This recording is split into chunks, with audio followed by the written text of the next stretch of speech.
Hi, Javelina family. I'm Brianna Pena. I'm from Weslaco, Texas. I'm a transfer from Hill College, and I'm currently majoring in industrial management and in applied engineering and a minoring in business as well. I'm here with Coach Madrid, and he's going to let us know what's going to happen for this upcoming week. Well, the first thing is we just want to say a huge thank you to all of you who generously donated during our Javelina Day of Giving. I can't tell you how excited we are that some of you reached out to us, and just the amount of generosity that you provided to our program that will help young women like Brianna and the rest of our team as we go through this season. And so again, huge thank you. We have some other thank yous that have come out from our team and from our coaching staff, but just wanted today to be able to tell you guys thank you. We just finished last week. We finished our last week of strength and conditioning. We're excited to get started with a basketball on the floor and work with our players with a basketball and help them continue to improve. But just an exciting time to be around our program and excited to have the players within our program. One of the things I want to do though within this show is get our fan base to get to know you, Bree. So one of the questions I want to ask you, obviously you are a junior college transfer. You've had 2 years of college experience. Coming into our program, what are some things you think that you can bring to our program having 2 years of experience? Most definitely, I feel like the experience will bring leadership into this program, especially since, we have a lot of newcomers coming in here. I get to bring them under my wing and, let them know about the intensity, about the competitiveness and just what it takes to, get this program to be a winning program and to just overcome success individually and as a team, no matter how long it takes and whatnot. But yeah, I feel like leadership and just competitiveness for sure. So you're from Weslaco, Texas, so yeah. Native South Texan. Are you excited to play close to home, close to family, friends? Yeah, most definitely. Being at Hill College, I was 7 hours away, so it was kind of tough for my parents to come see me play. And my dad and my family are most definitely gonna make it to more games, and I'm excited for that because I miss my family coming to see me play, and just being in South Texas too is fun. I love the culture and the community and the fan base here so far. But yeah. So what are some things that you feel you bring to the table in terms of being a basketball player that our fans can look forward to when you step on the floor? What I feel like I bring is that I feel like I can be an all-around player. Where I'm very coachable. I feel like wherever you need me, I'd be able to, give the best of my ability in that position and whatnot, defensively and offensively. And I feel like I'm really strong-minded. I don't, get into my head about things. I just feel like I'm very coachable and I'm able to do whatever's at task. So what?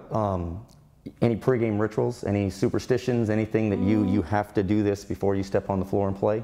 Honestly, no. I just make sure I have a good stretch and a good warm-up, and I feel like once I get my shot in rhythm, warm-up, I feel like I'll be good. Awesome.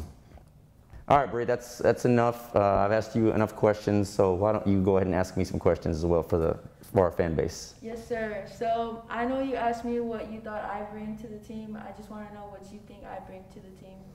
I think the biggest thing you bring is experience right out of the gate. You have played 2 years of college basketball. You played in an extremely tough junior college region. Were coached extremely hard, played in some really big basketball games, scored a lot of points. And so 2 years of experience is something that you can't make up, And so from the experience standpoint, whether we're playing in a big conference game or we're just playing in a non-conference game, feel really comfortable with you on the floor. From a basketball standpoint, your ability to get to the rim, your ability to handle the ball with both hands. I love the fact that you can play a number of guard positions. You're not just a point guard, you're not just a shooting guard, you're not just an off guard, you're just a strong, versatile combination guard that can play in multiple positions. You can shoot the three, you can get to the rim, you can score mid-range, you can score at all three levels.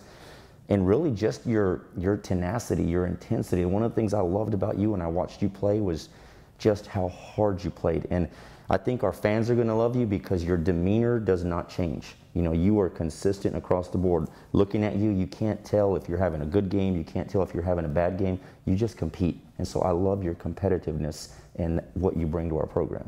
Thank you, Coach. I appreciate that. I also want to know what your pregame ritual is too, as Well, a coach. it's interesting. You know, I tend to eat something before the game, and I have to admit, in the years past, I've gone through Wendy's. I know that's super strange, but I've gone through Wendy's and just got me like a small burger, and I eat it in the office.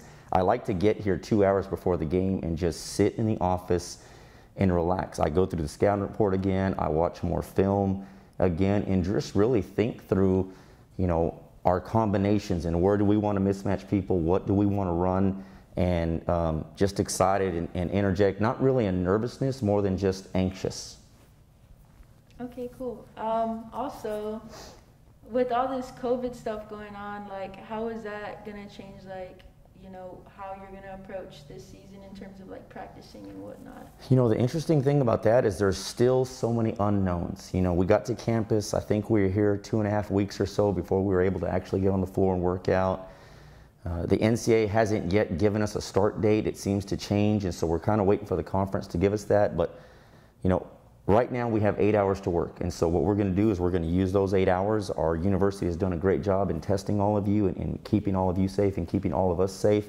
So we're just going to continue to abide by those guidelines. But when we're allowed to have our first practice, whether it's October 15th or let's just say it gets moved to November 1st, we're going to utilize those 20 hours. We're going to stay within the boundaries of what the university has given us COVID-wise in terms of keeping you guys healthy and safe and sanitized. But we just want to work. We want to work. We want to get better. Any precautions we have to take to keep you guys safe and healthy is obviously what we're going to do, because at the end of the day, keeping you guys safe and healthy is our #1 priority. All right, well, thank you again. That's it for Mondays with Madrid. I'm excited for this season. I'm sure coaches too. And go Habs. Go Habs.